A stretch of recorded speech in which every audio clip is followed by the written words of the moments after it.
everybody, welcome to GeekStorm. I'm Sean Hilton, owner of Comics Cube, founder of the Kokomo Con, and we are working on putting out some wonderful scholarships into the world to help educate some children in their ongoing, education. So, today I'm joined by my good friend Michael Allen Harrison, freshly returned from the places that he has been. Welcome back, Mike. It's been good great. to have you. Oh, it's so good to be back. No list this week. We're flying by the seat of our pants. If I had been prepared at all, I would have made a list, which I guess is the definition. I want to take a second here to remember in memoriam Mr. Torn. Oh, Mr. Rip Torn. Rip Torn.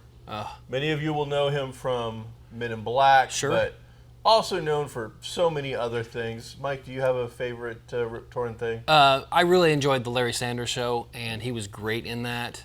He was also, he was in Dodgeball and had a funny little part there. But he's just one of those character actors that, like, you might not know his name, but you see him and you know you've seen him in 1,000 things, and he's just he's got just a unique voice and a unique cadence, and just seems like a funny guy. Yeah, he was a funny character actor. It seemed like a lot of his characters were the same kind of character, right.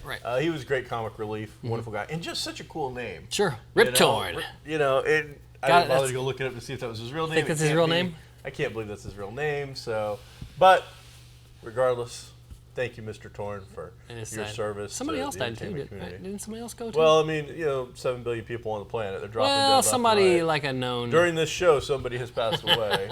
So possibly from watching it. Maybe. Sad. Don't say that. Sad. You just try. They're gonna find him. They're whatever propped up in their chair with this on a loop. No, that's not how you're gonna find him. How are they gonna find him? Let's move on. Okay. Oh, we touch a raw nerve there. How's your dog doing? Oh, fantastic. That's good. I had to get not stitches, but a little glue on the side of the eye here, and it's scarring up nicely, right here. Luckily, it kind of follows the line of my eyelid, so you don't necessarily see it too bad, but it's there. And he's still alive. And the thing is, I can't be mad at him because he wasn't misbehaving. We were out on the porch, and I bent over to sit down on the steps behind me, and he was rearing up to jump up onto the steps that I was on, and we just butted heads. And did butt check it? Oh man, I was loopy for a second. Wow, he got me good. I was bloody everywhere, blood. Hey, spoiler! What? Except not really a spoiler because the big news outlets spoiled it. Last week was the final sneak surprise issue of The Walking Dead. All right, yeah, tell me about that. After 193 consecutive issues. That's almost 200 issues. You got really close. Mr. Robert Kirkman, the creator of the blockbuster franchise that is comics, video games, television, TV, movies to be a thing, everything, and novels. Sure. Games as well, like actual tabletop games. All those toys right there. Toys has finally taken the golden goose out behind the shed and whacked its head off. More of a silver goose. Silver goose? The first goose. Yeah. But obviously the TV show brings in a lot more money than the comics. It's impressive. Sure. The fact that, and not only did it come to an end with an actual ending, it wasn't nobody canceled this book. He brought it to a conclusion, but he did it as a complete surprise to everyone, including retailers. We had no idea. I had no idea until Tuesday morning. Comics come out on Wednesday to the shelves, but we received them. I get my books about 9:30, 10 o'clock in the morning on a Tuesday morning. Right. We get them, sort them, filter them out, put them where they got to go, get it ready, and then we have them for the next day. Right. So news broke early on last Tuesday morning, right, and I was like, well, it could be. But nothing has led me to believe it other than unsubstantiated rumors. Because you order them 3 months in advance. Yes. They did fake solicitations for the next few issues. 2 months of fake solicitations. So it ended in 193. I had ordered 194 and 195, and I just had the company finally send me the note saying 193 orders are canceled. Wow. So he not only produced the solicitation, there was art that went with it. Now it was just one little like a cover kind of blurb, but even the cover blurb made sense. Was like Carl Goes to College or something? No, in 192, spoiler, Rick gets killed and becomes a zombie and is killed as a zombie. Right. The next issue showed a cover of who could have easily been a character that took over. Gotcha. They brought in a character for the last, I don't know, 10 issues or so in the background that was slowly kind of building. Pete. Yeah. So he could have easily been Pete faces new challenges. Direct replacement for Rick instead of doing a time jump or something weird. Right. So we had fake covers, we had fake solicitations. The issue in which Rick died, 192, had a big, long thing from Robert Kirkman going on and on, how they had this thing planned out and it was going to go on for a long time, and that this wasn't the end. Right. And boom, the next issue comes out. It's 80 pages at the regular price of the regular book, nice. $3.99. Classy move. So not only does he not tell you it's going to be the final issue, he also made it, three, almost 4 times the size of a normal book, and then does a time jump with it with Carl, puts a little bow on it, takes you on a little bit of a trip, memory lane to go see the characters and where they've wound up. Gotcha. So you see an older Eugene, you see an older Herschel, the baby from Maggie and Glenn. You see Maggie. You see an older Glenn? And no, you don't see an older Glenn. You see an older Andrea? No, it's weird. None of those characters. So you see an older Daryl. Obviously, he's doing well. You see all those characters, and at the end, it's got a happy little ending. Walkers are still around, but they're much less prevalent, and there's gotten to the point where people have not seen an actual. There are people. The whole story revolves around Herschel, Maggie and Glenn's baby, grown up to be 20-something years old as a P.T. Barnum traveling person. Has he got one in a cage? Has walkers. Oh, jeez. And he takes them because there's people in the safe zones that have never seen one or haven't seen them in so long. Behold, the kid, like the Wolf Boy. Carl has a 6-year-old daughter named Andrea, and she's never seen a walker. Wow. So that's what the story's all about and how it goes. And then it ends with a pretty long letter from Kirkman signing off, thanking everybody. And then the very last thing really is like, P.S. Negan lives. So he's set it up that if he wanted to, there's still stories that could be told. Sure. He can do one-shots. Do one-shot specials, because we know now, like, 20 years later, maybe not quite that long, at least 15 years you would think. 15 years later or so, where characters wound up. We know a little bit about maybe how they got there, but you don't know their stories, and you don't know anything about Negan. They point out that he's alive. They go to deliver supplies to him, but you never see him.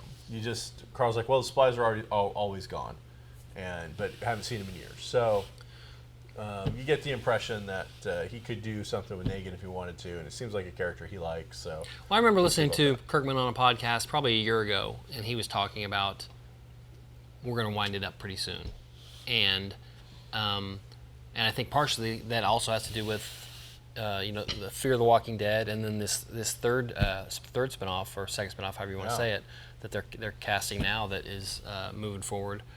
They got other things, and then the movies, whatever the Rick movies are, stuff like that. I think he's got a lot of irons in the fire. So we'll see how they go, because I'm surprised, because I'm no longer talking to people who are super excited about the regular Walking Dead show. Oh no, it's not. I haven't. I can't tell you anything that happened last season. To be honest, I haven't watched. I watched them all, but nothing. It's been 2 seasons probably. Whenever, again, my last episode was Carol meeting the Kingdom guy. Oh, that's been a while. They're married. What? Yeah. Wow, that's crazy. So there you go. That's your comic stuff. She's the queen. Oh, well, good for her. we guess we know who wins the throne. It's her and her cookies. Well, he doesn't have much of a kingdom anymore, though. Well, what do you get up against? Goes against Whispers or Naked? I don't remember. Okay. Like I said. Good stuff. Movie-wise, sure. Woo! Lots going on. Spider-Man. Oh, Spider-Man comes in. Yeah. Made big bank. Sure did. Which we had expected. We had X-Men come out and just tank and gone within 2 weeks out of theaters. Yeah.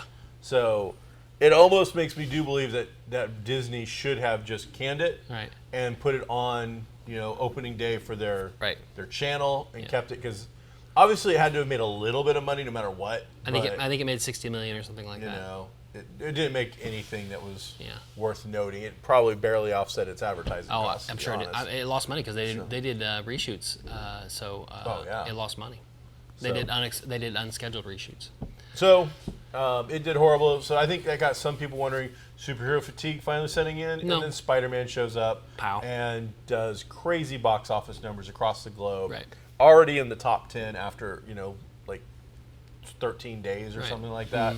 In the top 10 movies of the year. It's going to finish very likely in the top 10. I can't see anything bumping it out at this point. Did you get a chance to see it? We did see it. What'd you I think? watched it. That was okay. I didn't think it was fantastic. I wasn't as blown away by Mysterio and Gyllenhaal as a lot of people were, but that's okay. I didn't dislike it. It met expectations. It wasn't like I need to run out and see it again or anything like that. Gotcha. I loved it. Good. I thought it was extraordinary. A lot of fun. I enjoyed almost all the aspects of it. I thought it was a bit of an improvement over the original. I think the situation for me is Michael Keaton is an amazing actor. He brings a gravitas and a drama to it that was awesome, but it's also not fun. That first movie isn't as much fun as it could have been. It's got a darker element to it. It's a little edgier. Pete is on pins and needles the entire movie. Yeah. Whereas this one, it's it's European Vacation. They end the movie with the Holiday Road. Yeah, Holiday Road, and that felt right, and it was fun. It was brighter. Somebody has done the numbers. I guess the majority of the Spider-Man fights in the first movie were done at night. Whereas this one, they're almost all during bright. You can see him. The comedy is on point. The action's on point. Story development and characters moving along, I thought were on point. And they did a really good job very quickly handling the 5-year jump and putting just enough of that in there that it affected the lives of the characters, but not in a way that made you like scratch your head for a long time going, well. And then they did point out Aunt May got blipped. They decided to call the 5-year thing the blip. Right. So, yeah. So I liked it quite a bit. Thought it looked good. How did Mysterio make the illusions before he got the Stark sunglasses? I mean, anybody can do. Our guy here can do, some 3D type stuff on a screen. Yeah. So why did he need the Stark? Why did he need the Stark thing? It got him access to all of the drones. Yeah, those drones were how they were making the illusions. After he got those. After he got those, he was using. How did he do it before then? He was using the drones to. I'm not sure how he did all of the violence and explosions. I think they showed some of that. Yeah. But he just got a bunch of them, plus access to the satellite itself. I understand why he won it. I'm just saying I don't know how he did all the magic beforehand. I honestly haven't really thought about it. So. Okay. But the MJ moment. Then your after credit, your mid credit scene. Blew me away. Sure. I'm like, eventually they're gonna have to bring in a J. Jonah. Sure, right. And it's gonna be tough to beat JK because that guy's he's walked right out of the cartoon. Yeah, he's perfect. So I'm like, well, let's see what they're gonna. And it's him. Right. They brought him back, and I'm like, wow, he's the only guy that's crossed over the franchise stuff. It looks like his character has changed though. I don't know that he's with. The Daily Bugle appears to be more of an online Alex Jonesy conspiracy kind of a thing, probably. So that was fun. And then you got the end credit, which, as it first started, I was like, oh! I was, and then it went down a little bit as I realized it was going in. They were playing it for a laugh. Yeah, well, they were playing it for a laugh, and they're still good guys. Yes. I was really, really hoping that we were going to see the turn that nobody expected, a swerve. Towards Secret That Invasion. it was like, here we go. Right. And now they've, twice they've had it. So they're obviously not going to do that, which is crazy to me because that's such a recent current storyline that would have transferred really well into the movies. The Skrulls slowly but surely overtaking the world and taking over the bodies. I think they're going to need to do Secret Invasion after they finish this big cosmic jump they're getting ready to do, this big cosmic whatever for Phase 4, Phase 5, whatever, because they're going to need to come back and ground it again. Because right now everything's pretty grounded. As soon as Guardians came out, then things started expanding a little bit. This next, after Spider-Man is supposed to start really ramping up, you've got the Eternals, and you're going to get more Guardians, and now that we have the Fantastic Four, I'm sure that'll come into play with Galactus at some point. So I imagine Secret Invasion will be after all that. they might get around to that, and maybe in our lifetime. Who knows? So, start eating healthy. I was talking to my wife. Here, I was talking to my wife. I said, death doesn't really scare me. Okay, I'm gonna be really upset that there's gonna be more cool stuff happen that I'll never ever see. Nope. That sucks. I was happy. I mean, it's like now, do I want to start a big long book series? Well, that's different. That's a little more short term. Yeah. I just meant one of these days I may be able to see Pace Pot Pete on the big screen or something like that. The Harry Potter series, Sure. That's like 8 books. If somebody were to do that again, I'm like, man, am I gonna be kicking around long enough to get to the end of that? You're gonna make it to Thursday. I'm not saying that. So yeah, I don't know. But I think it does go to show, back to Spider-Man, that the superhero fatigue, there's movie fatigue for bad movies. Right. Movies that people aren't interested in, movies that don't look good, right. Movies that have poor previews, and movies that have been done to death. The X-Men franchise needed to be hard rebooted. They did kind of the soft, weird reboot back with Fassbender and all of that. And even now I'm like, what's what? Do they all go together? Are the first 3 movies their own thing? Feige confirmed again, just because people keep asking him, that they've already introduced the multiverse. They introduced it in Doctor Strange. Yes. They name-checked it again in Spider-Man. So it is something that they're thinking about as they move along. And you're going to see at some point, they'll recognize the Fox movies. I'm positive they will. I'm not saying that they'll bring a bunch of people over or that they'll use any of them. I'm just saying that they'll at least recognize it, and you'll see a flash or a blip or even a scene. I don't know, but they own it. There's no reason not to use it. There's no reason not to, as much as this fandom loves the picking little pieces apart. Sure. and putting, I recognize that. Oh, I recognize that. You have to do it. You'd be crazy not to. On to other things. Netflix, Stranger Things. Wow, it's great. Holy cow. I've only finished the 2nd episode out of 8, but so far, very happy with what I'm seeing. Yeah. And this, to the Duffer Brothers, the guys who created and put this thing together, the storytelling that takes place in these things is so well done. Mm-hmm. They took, from the first season, Steve for being this horrible douchebag. I thought he was going to be the villain. I thought he was going to be the crappy boyfriend bully. By the 2nd episode of the 3rd season, he is who I'm rooting for the most. Yeah. I'm like, go Steve! Right. We finished it, and Scoops Ahoy! Kyan and I watched it the first day, and it was fun. It's been my favorite. Definitely better than the 2nd season. It's been probably my favorite season.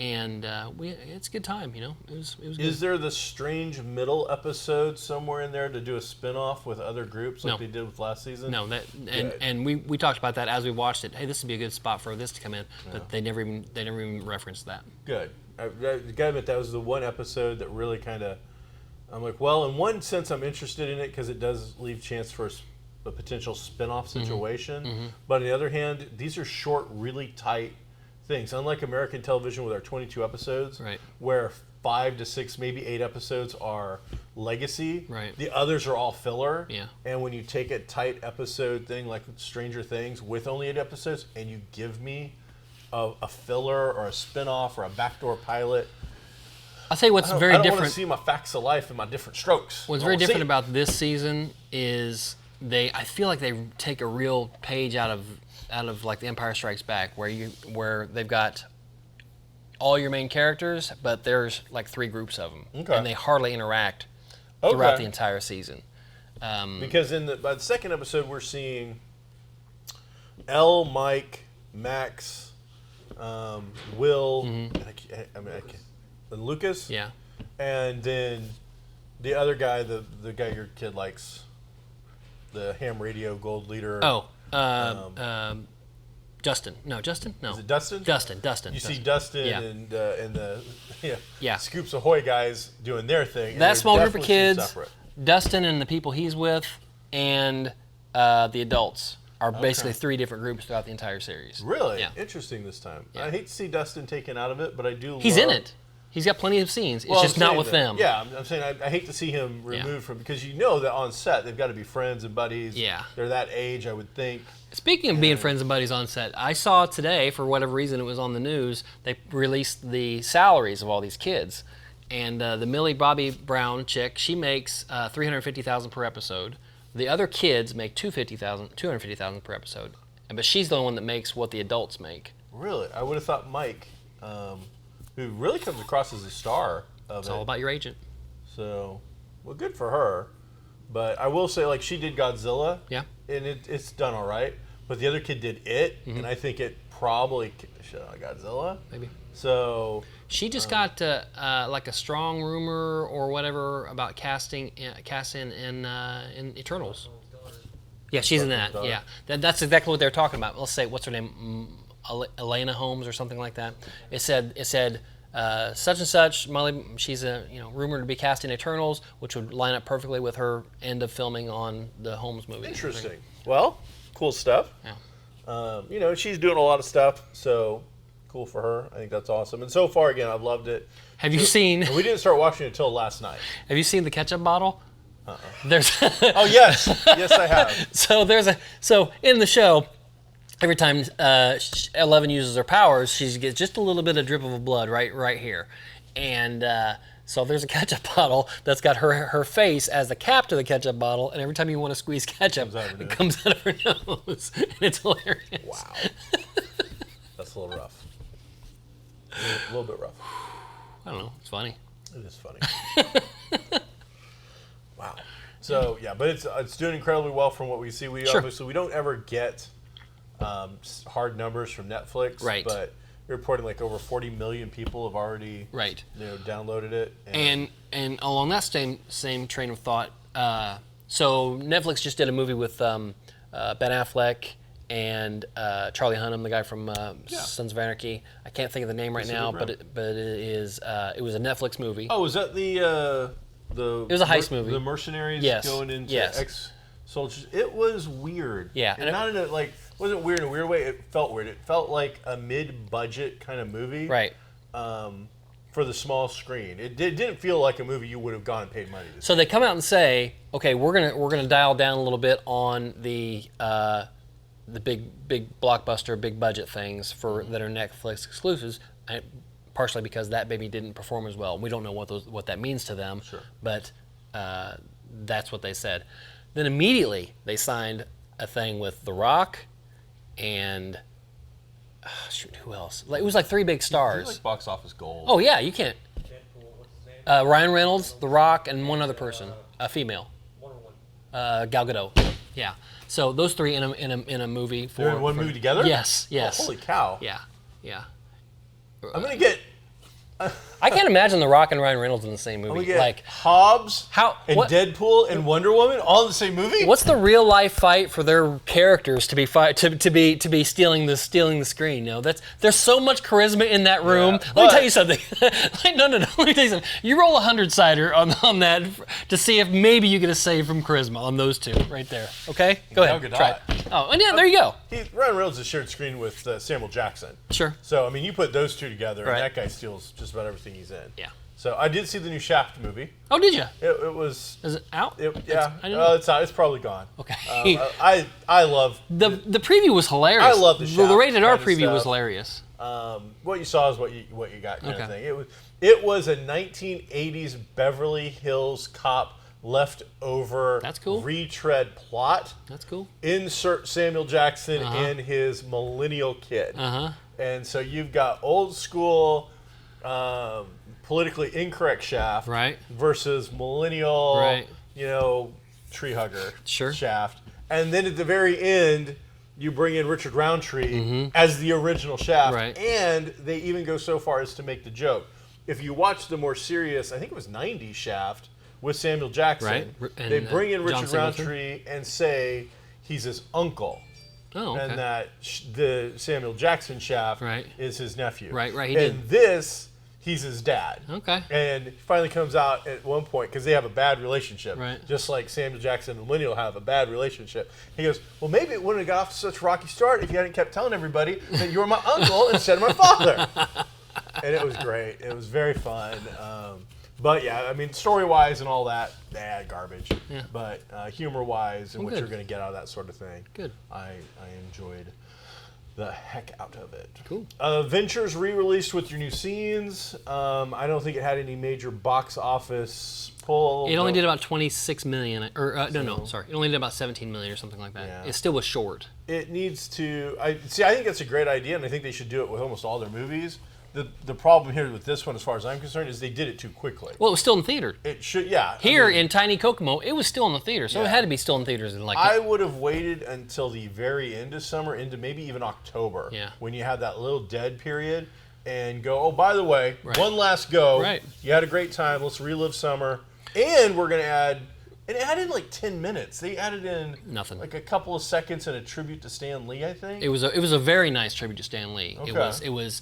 It was behind the scenes in all of his cameos. Okay. So they didn't just show the cameos all lined up. What they did is they went to the behind the scenes footage they have of Stan waiting to go on the set of Avengers and waiting to go on the set of whatever. And so that was really cool. It was stuff you'd never seen before. Gotcha. They did that. Then they did a completely unfinished Hulk scene, which was a good that they pulled that scene out. It had nothing to do with the story. And then they did the first minute or minute and a half of Spider-Man: Homecoming, and that was it. There was nothing in the movie that was different. It was all after the credits. This just is. We know that when this goes to Blu-ray and home, that they're going to have like an hour's worth of deleted crap. Yeah. Seriously, as bad as that scene might have been, didn't have anything to do with the strike. We've already seen the story now. Yeah. Put the scene in. Give us a new scene. Yeah. Make it something that you're like, oh, that was new. Mm-hmm. But. So again, and I'm still not necessarily in the impression they won't do it again because they didn't get what they wanted. Well, they did just firm up the re-release in India, and that hasn't happened yet until probably just this week or something like that. So that might give them a little push. Here's the problem, is that even, let's say they get so close and they even break the record. That'd be awesome that they break the record. But when the new Avatar movies come out, they're going to re-release Avatar in theaters too, so that'll be a thing. It'll be a war. It'll be an ongoing war. But it'll be nice. It'll be the endless war. It'll just go on forever. Yeah, but it'd be cool. Cannot wait. So with Spider-Man, we got some new previews, and I got like the fourth Hobbs and Shaw preview. Now the truth is, they've already got my money for this. This giant crap. I hate those movies, but I'll see that movie. It looks hilarious. There's nothing about this that I've seen that I don't love. From Idris Elba's on Black Superman to the quip Kryptonite to them going back to the Samoan Island or whatever to meet Mama and throwing Roman Reigns in there and the car sequences, Jason Statham's new sister, who I don't know that we've ever heard of before. She's rumored to be Catwoman in the everything about it new DC movie that I've seen so far I've loved. It just looks to be, from the previews, those two have great on-screen chemistry together. Yeah. I personally love a buddy type thing. Right. We saw how well the Jackie Chan, Chris Tucker movies did. Which we're getting another one of those. Yeah. Well, Chris Tucker kind of disappeared for a while. Right. So, just watch the thing. Like he's, did the first Friday. He's never come back. He's did, 3 of the... I think 3. The Jackie Chan things. Yeah. So we'll finally be coming back for that. That'll be... Yeah. I don't know. It's been so long. I don't think it's a choice. I think people have just decided that he's incredibly annoying. His voice is annoying. His shtick that he does, the yelling, it's annoying. I've heard through the different sources on different sources. They call me up. They let me know. Sure. The insiders dropping stuff. Sure. He's got not only that, but like some personality type stuff. He is a strange cat that might be a little insecure about certain things. But I did just see a little clip of something from like a Jimmy Fallon thing where he goes into the audience and gets information from a random person, and then the band does a little thing. Well, he comes up and it's him. I had his name in my head, and Chris Tucker. No, well, it reminded me of Chris Tucker. Oh.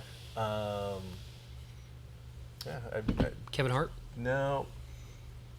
The guy who used to do James Brown, or no, not James Brown.